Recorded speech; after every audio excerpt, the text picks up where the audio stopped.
Welcome to the Sales SOS podcast, where we answer your sales distress calls. I'm your host, Liz Hyman, bringing the rescue boat to your sales challenges. In this ever-changing sales environment, it's easy for leaders to feel adrift. We're here to be the beacon guiding you to success. Each episode, I'm joined by top sales experts and practitioners who have navigated this waters and come out victorious. Together, we'll uncover the insights and strategies that will help you hit your sales targets and grow your business. So if you're ready to turn your sales distress into sales success, you're in the right place. Let's dive into today's topic. Welcome to the Sales SOS podcast. I'm Liz Hyman, and I'm here with your Sales SOS podcast crew, Bryn Tillman, Daryl Prell, Mike Simmons, John Way, and Renee Bigelow. And we today are talking about your target market. And right now we've talked about target market. If you didn't hear this conversation, jump back to the prior podcast. We're going to talk now about this idea of account-based marketing, because we wrapped up our last segment by saying, if you are only focused on the buyer that does the outreach, who is what we call in Miller Hyman your technical buyer, meaning they had a checklist of things they were supposed to make sure this tool or solution did, then you throw sales out there and they're with a person who's going to keep telling them, oh, no, I'm the buyer. I've got all the control. Don't talk to anybody else. Oh, no, I'm managing this. And that is never a place that you want to be. So let's talk a little bit about this concept of account-based. What people are using this term all the time. When I was young, we called it a complex sale. But what is this concept of account-based? Renee, we haven't heard from you yet. Do you want to jump in and define account-based marketing or account-based sales for us? Well, I mean, I'll just say it sort of maybe in super layman's terms, and I'm sure everybody else has something they want to add to this definition, but I'll just start it off by saying what you're looking at for account-based marketing is making sure that you have all the people who will benefit from the product, be asked to use the product, be involved in the purchase of the product, and that you can approach the marketing and the sale from their perspective. So how they will be involved, how it solves their problem, what it's going to change or interrupt. Often there's one department who's going to have pain because something comes on, and they need to understand what that pain is for and why it's benefiting the company overall. So understanding the different perspectives for all the people involved. And that'll just kind of get us started, but I'm sure others want to add in. Who wants to jump in next? I'm happy to jump in. Oh, Bryn. So a typical ABM is when the whole company gets involved around a selected number of whales, right? We've identified we want to get into these 20 accounts. Marketing is on, marketing and sales and customers. So everybody is on the same page that we want to land these accounts. And they have now buyer mapped everyone, the challenges, everyone inside of those specific organizations. There's no general anymore. It's hyper personalized, hyper relationship based on these accounts. Now, that is not something that most companies implement any longer. From that high level, what ABM was, I think, initially rolled out to be. So I call it account-centric sales. There you go. Right? So it's not account-based, but I may have my top 20 and I might work with marketing to get into those top 20, but I'm not closed to only those folks. I'm prospecting other people. I'm open to, opportunities that come in the door, and we're not only focused on that top 20. But here's the key: whether you're account-based marketing or you're account-based sales, you have to buyer map really well. You have to use your social proximity, who can help you get into these accounts, so that you're not like starting out this very high level complex sale with cold calling.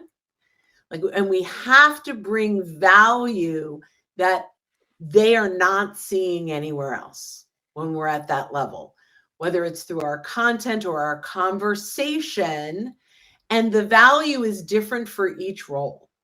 So we have to make sure that if we are going to go account-centric sales or account-based marketing, that we have done an enormous amount of research and social listening, and we're prepared to go to market versus let's go to market and then figure it out later. So that's my. The one thing I want to jump in on here, Thanks, building on Daryl. what Bryn was saying, I know I'm so shy, I got to work on that, is that ABM, and by definition ABS, but definitely ABM, there is a difference. First off, Bryn nailed it. She's 100% right. People need to understand that because they often confuse it. Is ABM is not something that's relevant or appropriate for everybody. So if anybody listening to this thinking they just need an ABM solution that's going to solve all your problems, I would say hold the horses. You need to have a high value customer. In other words, a $100 or $1,000 sale isn't going to be something you want to implement for an ABM. You want a $100,000 sale or more. All right, that's number one.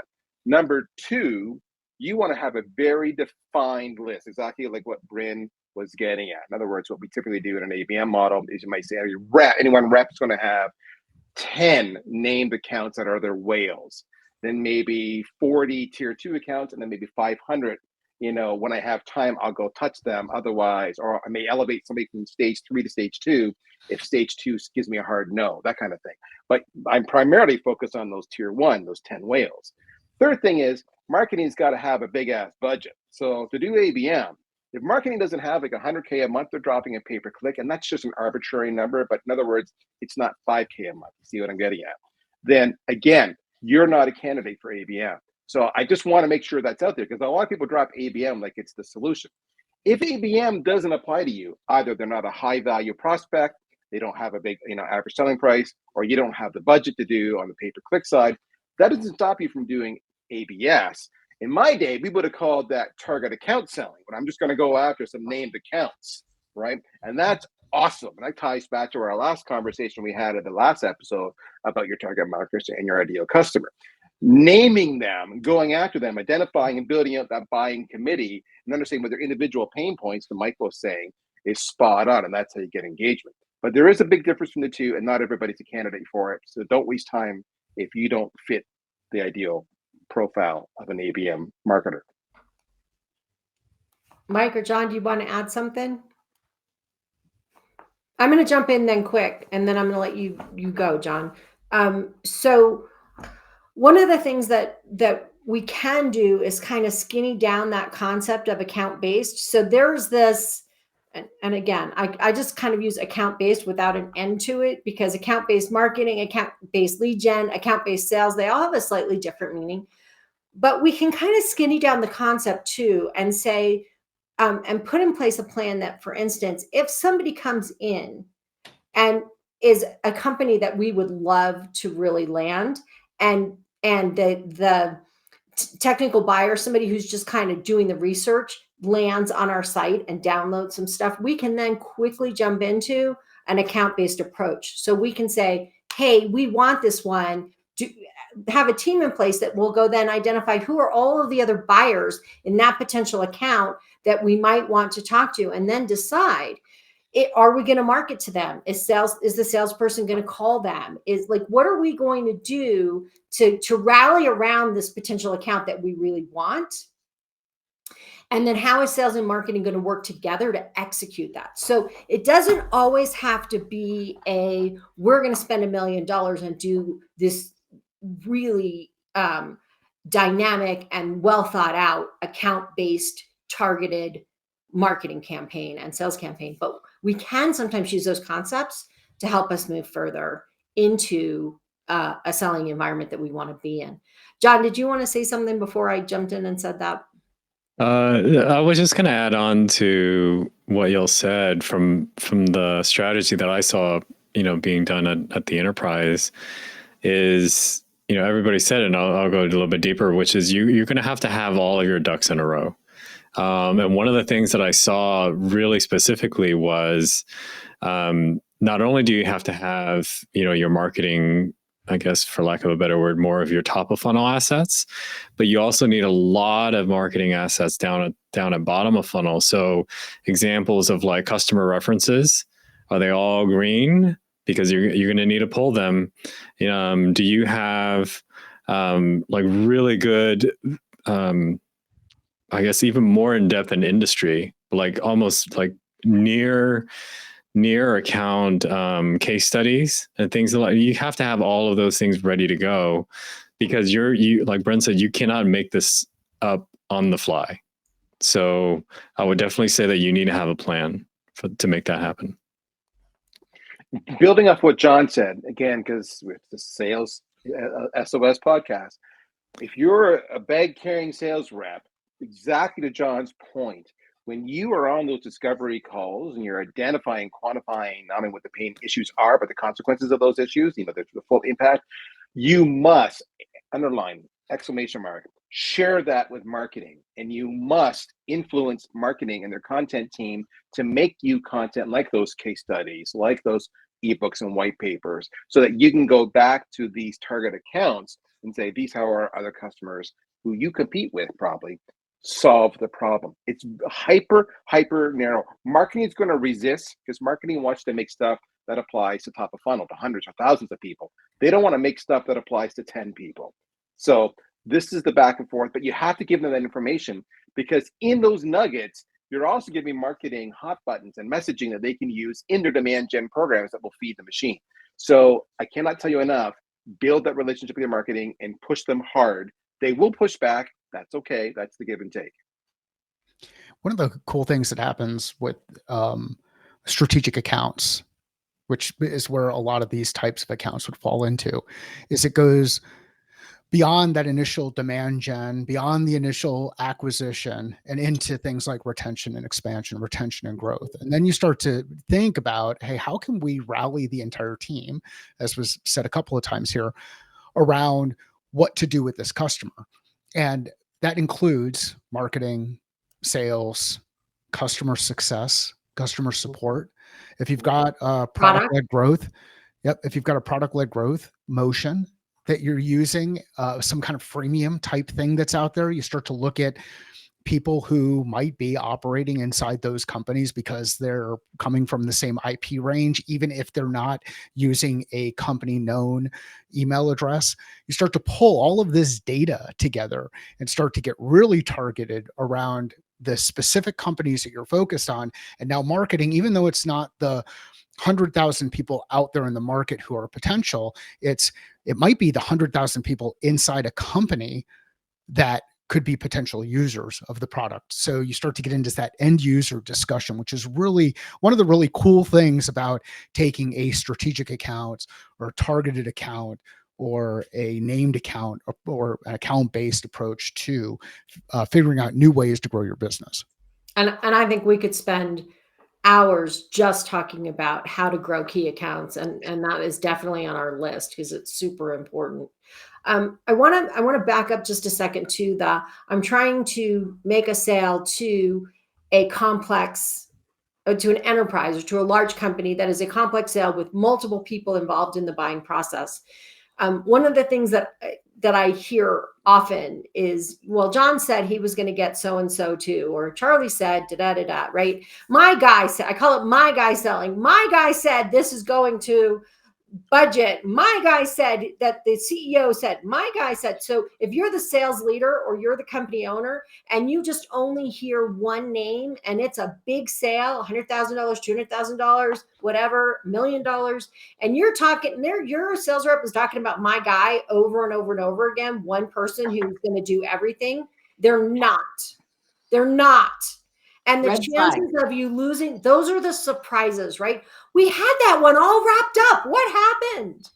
Well, the competitive sales rep happened to be talking to the CEO instead of your guy, right? Yep. And so this idea of understanding who all the buyers are, and if I go back, and I have to go back, to my Miller Heiman days and talk about, wins. What are my wins and what are my loses? If I don't know who all those people are, I am not going to make sure that they win by making this decision. And the other thing that I see with SaaS right now is we're doing this with one person. Oh, this person is buying this product for everybody. And then what happens? John, what happens? One person bought it. What happens with all the users?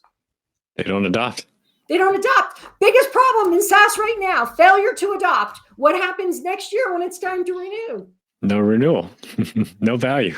Because the sales approach was my guy selling. It was single contact, make this deal. No one ever went to figure out what the users wanted and how to get them to adopt it. And if they were going to. Go ahead, Mike. It's this thing that drives me absolutely crazy. You see all the crap out there on LinkedIn about multi-threading, and then nobody goes and does it. Like, nobody knows what it is. Nobody understands. They don't go further. And I know we talked about it a little bit before. It's people have the problem, people are impacted by the problem, people care about the problem. If you understand those three people inside the organization, it's amazing the kind of information that you can get from them and guidance that you can get from them around how to operate inside the organization. Never forget, you're an outsider. Like when Intel, one of my goals when I was working with Intel as a client was to be a green badge. I wanted to get a green badge, and a green badge is a contract employee at Intel. Blue badge is an employee who works inside the organization. I never got to the point where I got a green badge at Intel, even though I spent a lot of time in and around the organization. I felt like they felt like I was an employee inside the organization. I dressed like them when I was there. Depending on if I was up at Santa Clara, where they were dressing a little bit nicer, or I was out in Jones Farm or Hillsboro in Oregon, where I was dressing kind of like this. Like there are ways to do this, and the takeaway I hope that people are getting from this as you listen is operate with a level of intention with each of the interactions you have with the people that you get a chance to work with inside your customer base and across your potential customer base, and good things will happen. You'll get that reputation of being the person to go to when they run into a problem. The one thing I will jump in here, I'm sorry, I'll shut up. I'll go quickly. One thing I did all the time, both as whenever I held the title of CMO or CRO at any company, because different reasons, but same outcomes, is I would actually go to revenue ops. And I would say, for these major deals, I need you to alert me. And I would ask this usually 24 to 40 hours before we had our forecast review. Of all the top deals, if no communication has been made on a regular basis with our champion, or if no communication has been made with the rest of the buying committee in a regular, frequent time, because those were red flags. Because that way I knew that we were probably going to forecast this revenue, but the chances are of us getting it were minimal, because exactly what we just talked about was that the competition had a conversation with the CEO and lost the deal. So I can't look at those things all the time, but revenue ops, those people are stunning at what they do, and they are a resource to be utilized. So just a sharing something I do in a leadership role that you can do as well. So sorry, I want to share that. So Renee, and then let's jump to Bryn. Sure. I was just going to share 2 points, kind of go along with some of what I said early in the broadcast, which is one is your marketing team often will be the people who start seeing a bubble within a company coming. So if you have a resource or an asset out there, and all of a sudden you're starting to see 4, 5, 6 people at the same company downloading things, you can flag those for sales. So that's a big thing that marketing can help out a lot with, because they may not have hit a top 20, but there's a lot of traction happening that you don't expect, right? Like they could become a top 20 quickly. So there's one. And the other is, I think it's very critical when working with account-based, however you want to call it, account-centric, whichever, and marketing can help a lot with this and sales enablement related tools. And that is to understand not just who your key buyers are, but who your key blockers are. Yeah. Because your key blockers need to be sold into the change, and they need to understand what the repercussions of whatever this is will have on their department. And they need to understand, like, most of the time, why they need to come along, right? Some of the time they need to understand that there's something better in it for them. And then you can have the sales enablement materials that will help you with that will help the people who are trying to get past those champions, those internal champions who are trying to get past the blockers. You may need it for them in a meeting you're not a part of, or you may need it in meetings with the blockers. So I'll just stop with those 2 points. So hang on one second, Bryn. I want to just say when marketing teams are trying to ask how they can help in the sales process, if the sales team will tell marketing what the most common objections are or who their most common blockers are and why they block, marketing can create content that helps them solve that problem. Right? But instead, as salespeople, we do not want to think about the naysayers. We do not want to think about the potential problems. We don't want to mention something that might bring up an idea they don't already have, right? And so thinking about possible objections and working with marketing on tools can be really helpful. Okay, Bren, what were you going to say? Well, so my first biggest account that I ever got in teaching LinkedIn was Aramark. Aramark had just finished Challenger training, and they said to them, what's next? And they said, go get some LinkedIn training. So I walk into Aramark. It's how I got in there is a long story, but they said, here's the thing. Miller Heiman is our core strategy. How do we implement this and Challenger and LinkedIn? And they handed me a gold sheet. Yeah. Right. And they said to me, this is our relationship mapping tool. How do we use everything you do to fill out this gold sheet with the concept of Challenger sale behind it? And, so this, I feel like it just all kind of came together, right? So the gold sheet, there's green sheets and gold sheets and all kinds of fabulous colors. Blue sheets. And blue sheets. But the gold sheet, if I remember correctly, and correct me if I'm wrong. No, the gold sheet is a key account plan. Yep. It's a large so account so plan. it was mapping out all of the players. And so now with LinkedIn as a tool, you could do it in 5 minutes, 15 if you're really spending a lot of time on it. But then the Challenger sale piece was to identify, what were the issues that each of those stakeholders were having. Okay, that was a blue sheet. That one was a blue sheet. So okay, well, it doesn't matter. The point is that you're mapping it and you understand it and you know who all the players are, and you are never turning your back and going, I don't want to deal with that problem. You map it all out, you follow it, you figure out what you have to do to overcome the objections, to handle the red flags, to leverage your strengths. So absolutely. So what's interesting, by the way, they have been a Miller Heiman client. I assume they still are, since I was probably a teenager. Wow. So talk about doing a really good 5 years. job. 5 years. 10 maybe. Maybe. Doing a really good job of selling something in, staying in touch. I can't say that what's happening with it now, but back in those days, that was a complex sale that the company rallied around and really made sure that everybody was invested in the success. And we can do that. And 20 years later, 30 years later, actually, I hate to admit how many years later, they're still a client. And that's amazing. Yeah. So I want to just briefly talk about, you're talking about, ABM and going after target accounts, and Rin showed incredible restraint and only brought up LinkedIn this late in the process. That should have been like almost like once we know who our accounts we're going to go after are, like we should need to talk about building accounts, because that's the one thing I see over and over and over again is sales reps are not great at building the account list. I'll start there, but then I'll be gracious and say, but most companies are not great at building defined lists. And I cannot tell you how many times I've had to fight to buy basic tools like Navigator or any kind of, Zoom Info or other type tools to build lists. Yeah, exactly. And it could be something basic. It could be a much more affordable solution, right? It doesn't have to be Zoom Info. It could be Hoover. It could be a variety of tools out there. Why is it? I'll throw it to the crew here. Why is it that most people don't understand that? They don't want to fund it, even though it's so critical, because they all talk about targeting accounts. Go ahead, Bryn. The tool stack has been exploited for so long now. when I was at People Links as the chief learning officer, the first thing we would do is take inventory of the tool stack.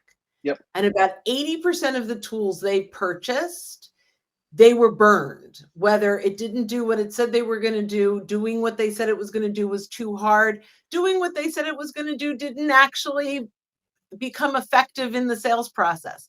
The tool stack is overwhelming. So I believe today people have gone on that other pendulum side. I overspent for many years and now I refuse to spend. And there's a happy medium there, right? And the other thing is the tools that are so siloed, right? You've got this tool that does outreach, and this tool that does data management, and this tool, and you've got all these things that aren't talking to each other. And the tool itself sold into a decision maker that was wowed by the demo and said, oh, this is the answer, right? And so they spent all this money on tools, yet they never got any of what was promised from any of them. So I think there's just a tool shyness now. Now, the irony is most of the companies that won't buy tools or that are cheap about buying tools are a tool themselves. Yes. So, but I also Renee, think that there's, I'll add one other reason real quick why they're not buying the tools. And we already nailed it when we started talking about account-based marketing, and that is adoption is horrible with most of the tools because nobody spends any time making sure that people know how to use it and get the value out of it. I just say that because one of the top things that I get asked to do is audit the tools, and everybody says, we're not getting this, we're not getting that. And then they've narrowed it down to 2 or 3 people who actually are using it. So they're the only people using it. Those people leave and then they cut the tool. Mm-hmm. Yep. I think there's Nailed it. another piece to it, because I think those are absolutely right. I think there's also this concept of every tool is an investment. Oh, this is an investment. It will save you time. Oh, this is an investment. It will do whatever, save you money by spending money. But in any case, what we've missed is, in order for your sales team to be effective, you must invest in the training and the tools that they need to be successful.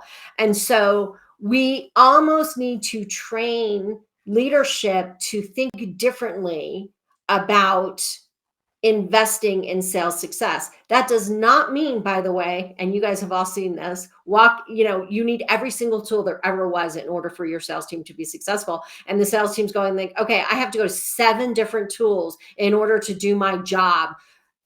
No, I don't want that. So we don't want to invest in everything, but we really want to be thoughtful about what do they need in order to make them more efficient, more effective in their sales job. Mm-hmm. Okay. Any last thoughts on account-based before we jump to our next topic?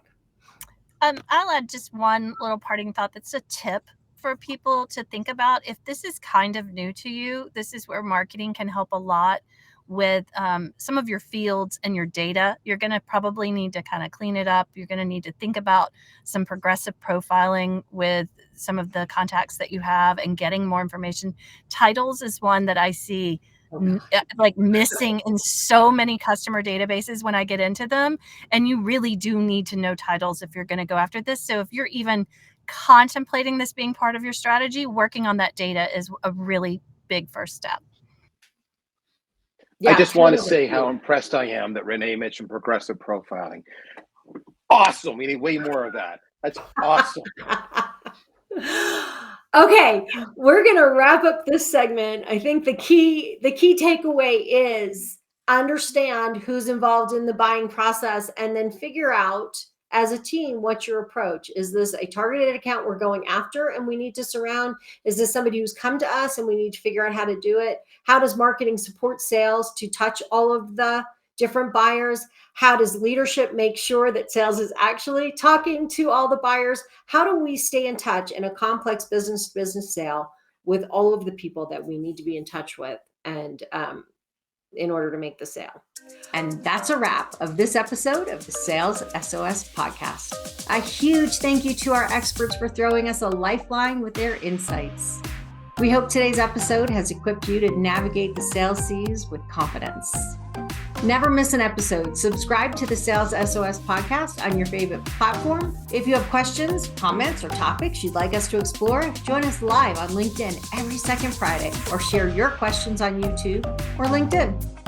Until next time, keep sailing towards those sales goals. I'm Liz Hyman, your captain here at the Sales SOS podcast, saying smooth sailing and successful selling.